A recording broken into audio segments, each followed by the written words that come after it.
As a soldier in this land, I want to assure everyone that Uganda is going to remain safe and secure, so there shouldn't be any disturbances, there shouldn't be any worries among the in the country or among the citizens about the upcoming elections, because for us in security, we are ready to protect lives and properties. There is no need for worry at all. Thank you. I talked of security not being the physical security of a gun or anything that is physical. Security is now according to the 7 dimensions that were identified by the Human Development Report in 1994, and that is, for any good security to a human being, it is to empower them economically. So we target the 7 dimensions, which include or which are economic security, food security, environmental security, personal security, that is hygiene first of all, and being each other's keeper, because again that is the best personal security. Then we have community security and political security. Those are the 7 dimensions whereby everyone that is in the country, once you have this, once you are in those lines of ensuring that you're working hard to ensure that you are economically empowered, government does its role of ensuring that they are creating a conducive security environment, because Uganda is safe and secure from all encumbrances, whether external or internal. No doubt about that. We have a very safe country that is politically stable. Therefore, the political is clear, the political security is clear, the environmental security is clear, because we are fighting those that have been encroaching on wetlands, and so we are restoring the wetlands, and we believe that Uganda is going to be among the topmost thriving investment destinations, because it is already one on the African continent. Many international bodies, including the Oxford economists, they declared Uganda 3rd in the whole world as the most rewarding and profitable economy on the earth. Again, added to the last 2 consecutive years, 2023, 2024, the AIM, that is the annual investment meeting by UAE, declared Uganda the best investment destination in the world, or beginning with the African continent. So to us who are seeing the positives, we are saying we are on the right track, and we want to thank the media, because without you, the fourth estate, promoting what is in the country, we may not succeed, because you are the people that show the world what the power of Africa has, and we are proud of you, and we thank you.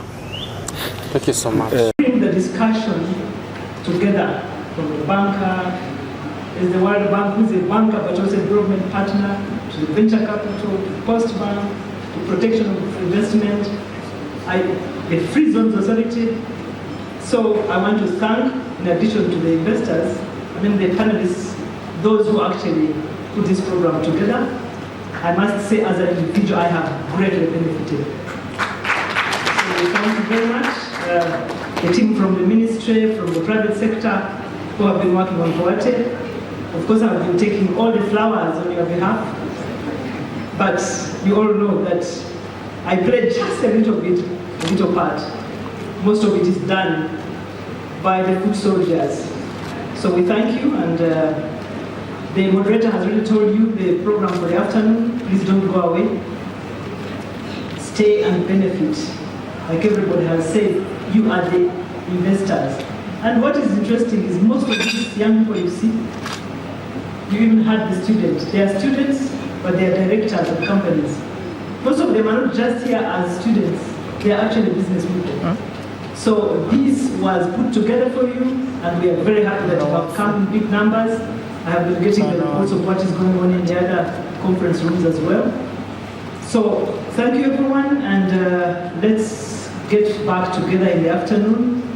But before I leave this podium, I want in a special way to appreciate our panelists by giving them a small token of appreciation from the Ministry of Tourism and from the organizers of KUTWALA. So can someone please bring our gifts to the panelists? We have realized that for any good protection, you need to leverage technology where you eliminate or at least limit human interaction that is always exploited by wrong elements. So at the State House Investors Protection Unit, we are leveraging technology to ensure that everyone that needs authentic information about how to invest in Uganda, how to tour Uganda, and we are aiming at all tourists finally turning into investors. So we introduced through the President's guidance and working with NITA Uganda, with the private sector, in particular Ron Kawamara, a very successful electronic entrepreneur.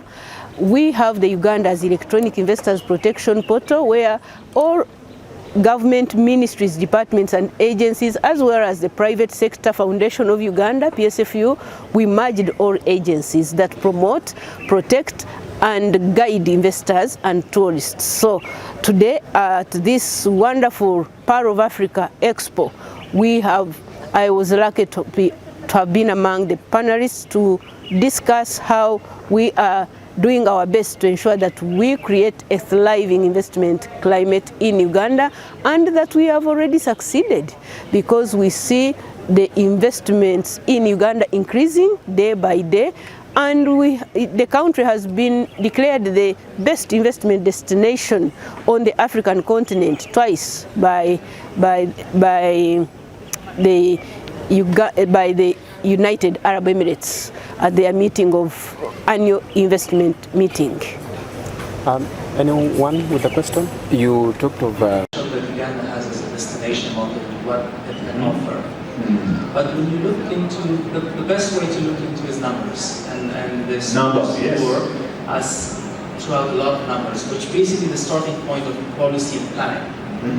Now we looked into the numbers of tourists coming into Uganda to understand who are they. Okay, so the arrivals. The arrivals. Yes. And when you look into the arrivals, and thankfully the numbers have gone up, but 90% of the tourists that arrive in Uganda are from the continent. Only 10% come from Europe or US or other high-end markets.